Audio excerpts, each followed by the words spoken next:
So moving in a little bit further into chapter 16, we get into something called logarithms. So this is where we're kind of what in the world are we getting into? Well, in math, you've learned addition. You know 6 plus 1 is 7.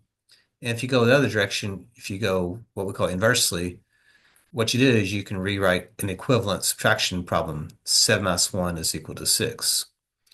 So notice how if we have multiplication, 10 times 2 is equal to 20. If we go inversely, if we go the other direction, we actually could change this into 20 divided by 2 equals 10. So these are equivalent. But notice how this is multiplication, but this is division, but they are equivalent. So notice how 5 squared equals 25. If I go the other direction, I have to understand what's the inverse of squaring.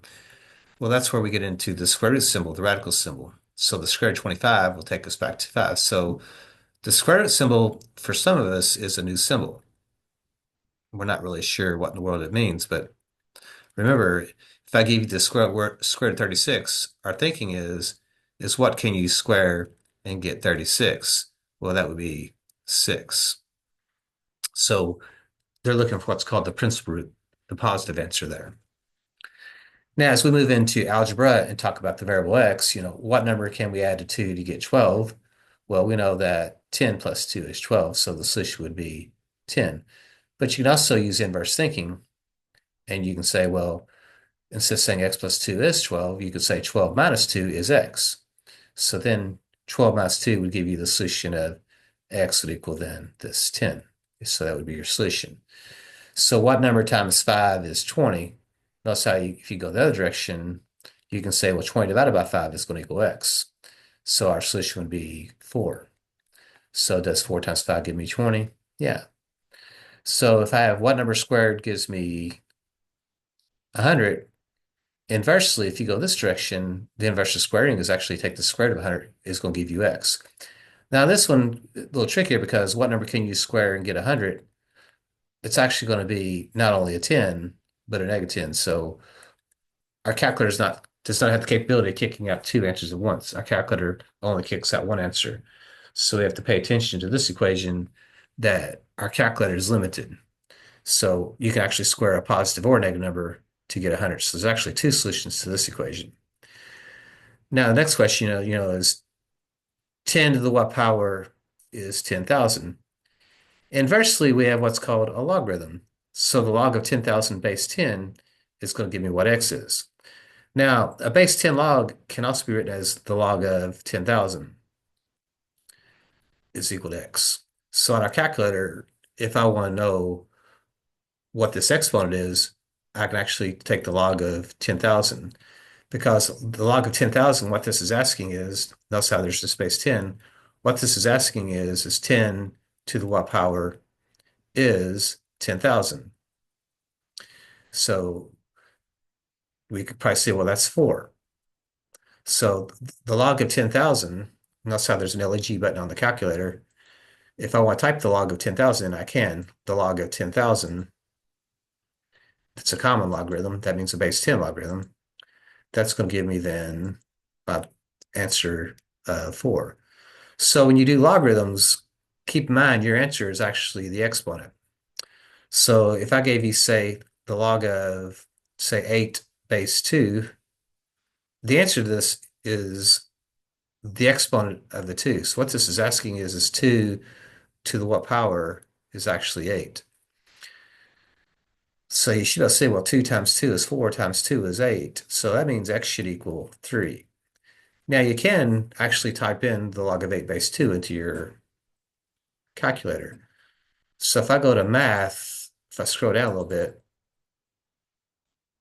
there's this log base here on our calculator that I actually could type in the 2 there and the 8 there. So this reads as the log of 8 base 2. But what this is asking is, what's the exponent of the 2 that gives me an 8? And our calculator can do that as well. So you actually can type what we call logarithms on the calculator. So notice how the logarithm button is here, but this only does base 10 logs. If you want to do a different base, you actually got to go within the math menu to do that.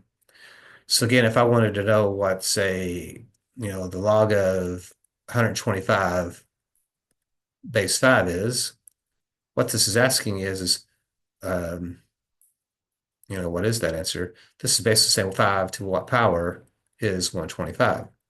Well, 5 times 5 is 25. 25 times 5 is 125. So that would take me 3 5s to do that. So is 5 cubed 125? Yeah. Or we can actually just do the math in the calculator. So if we go to the math menu, scroll on down, we do have this log base on our calculator, and we can actually type in the base and what we're taking the log of. So the log of 125 base 5, the answer to this is the exponent of the 5. 5 to what power gives me 125? That would be 3. So logarithm is a way to actually find the exponent if we don't know the exponent. So notice how here we didn't know the exponent. We can use logarithms to find that exponent. So if they ask us to simplify the log of 1/10,000th, in other words, this is the log of 1 over 10,000 base 10, what this is basically asking us is 10 to the what power is going to give me 1 over 10,000. Well, how many 10s does it take to get 1,000? Well, that should be 4.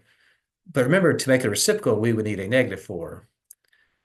10 to the negative 4 would mean to write this as 1 over 10 to the fourth, because negative exponent means to take the reciprocal, and then 1 over 10 to the fourth would be 1 over 10,000, which is also the same thing as 0.0001. That's 1/10,000th, that's a decimal. So the answer to this logarithm here should be negative 4. Now, if I don't want to do all that thinking, we do have the key on our calculator. So the LOG button's on our calculator, the log of, and if I just want to type in the 0.0001 into the calculator, it should give me a negative 4. So it does give me a negative 4. So I can evaluate that using my critical thinking skills of what a logarithm is. So what I'm looking for is the exponent of the base, but a common logarithm, they hide the base. It's understood to be a 10. So yeah, 10 to the negative 4 does give me this 1,000, 1/10,000th. So that's what we're looking for, is the exponent.